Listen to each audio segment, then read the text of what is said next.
당신의 눈은 어디를 향합니까? 시편 123편 2절.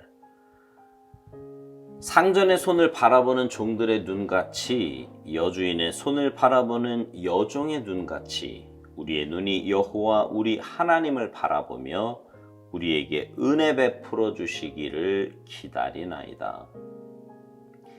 이 구절은요, 하나님을 온전히 의지하는 모습을 서술한 내용입니다.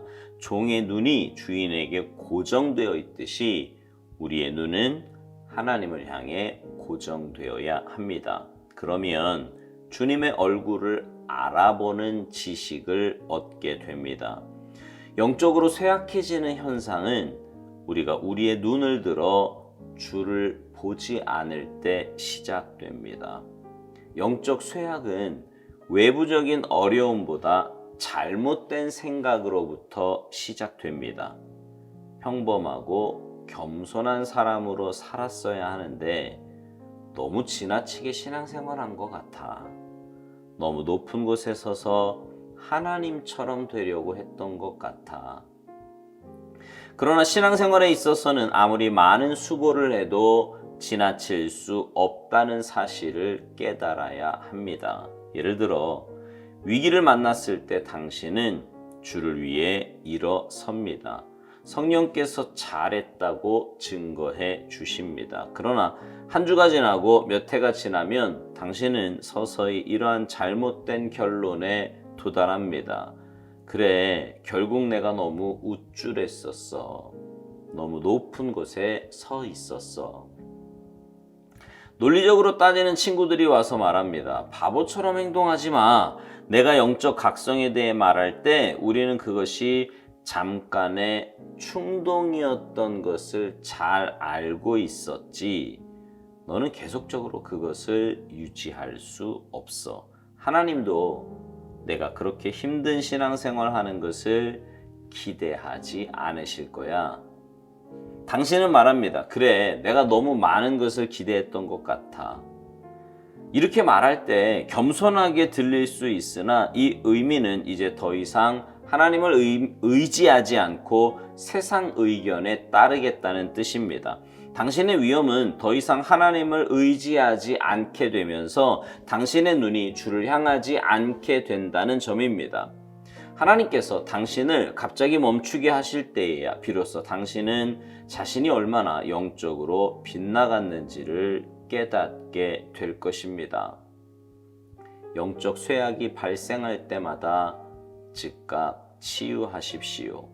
당신과 하나님 사이에 뭔가 끼어들어 왔다는 사실을 인식하십시오. 그리고 당장 그 관계를 재조정하십시오.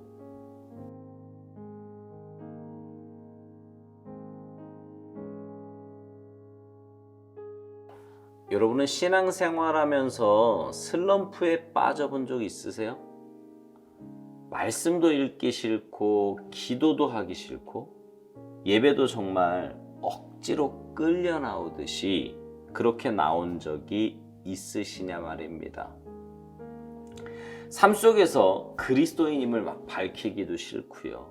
하나님의 뜻을 생각하기보다는 그냥 내 욕심, 내 생각, 내 감정대로 그렇게 살고 싶을 때는 없으셨나요?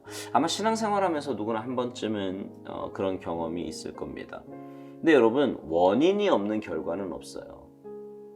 무슨 말이냐면 그렇게 신앙의 슬럼프는 뭐 누구나 다 빠지는 거지, 사람이 어떻게 똑같아, 감정의 동물인데 이럴 때도 있고 저럴 때도 있는 거지 라고 말해서는 안 되는 거예요.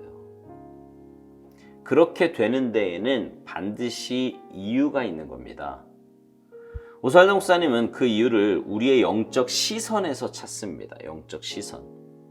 종의 눈이 주인에게 고정되어 있듯이 우리의 눈은 하나님을 향해 고정되어 있어야 합니다. 그런데 우리가 우리의 눈을 들어서 주를 보지 않을 때 영적으로 쇠약해진다는 말이에요.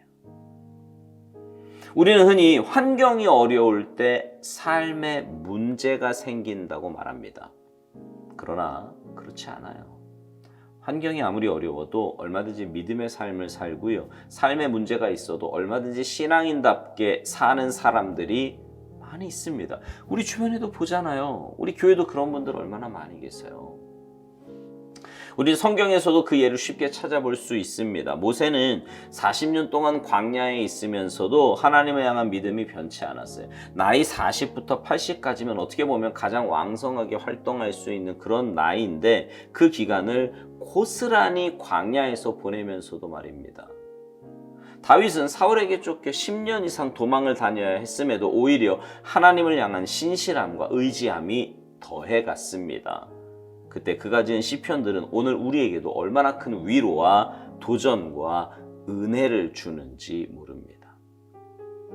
바울은 복음을 전하며 수없이 많은 매를 맞고 감옥에 갇히고 생명의 위협을 받아도 죽는 그날까지 흔들림 없이 사명자의 길을 걸어갔습니다.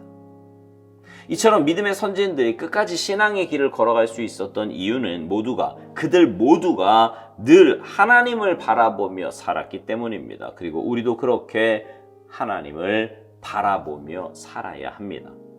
근데 우리가 그렇게 하지 못하는 이유는요, 마음과 생각에서 잘못된 것을 품었기 때문입니다. 그래서 오스왈드 목사님은 영적 쇠약은 외부적인 어려움보다 잘못된 생각으로부터 시작된다고 말합니다.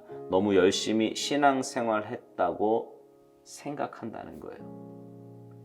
여러분, 우리가 아무리 열심히 신앙생활 한다고 한들 믿음의 선진들만큼 하겠습니까? 그리고 하나님은요, 우리에게 독생자를 주시면서까지 사랑해 주셨는데 우리가 뭘 그렇게 헌신하고 드린다고 한들, 어떤 헌신을 한다고 한들 그 은혜 갚을 수 있을까요?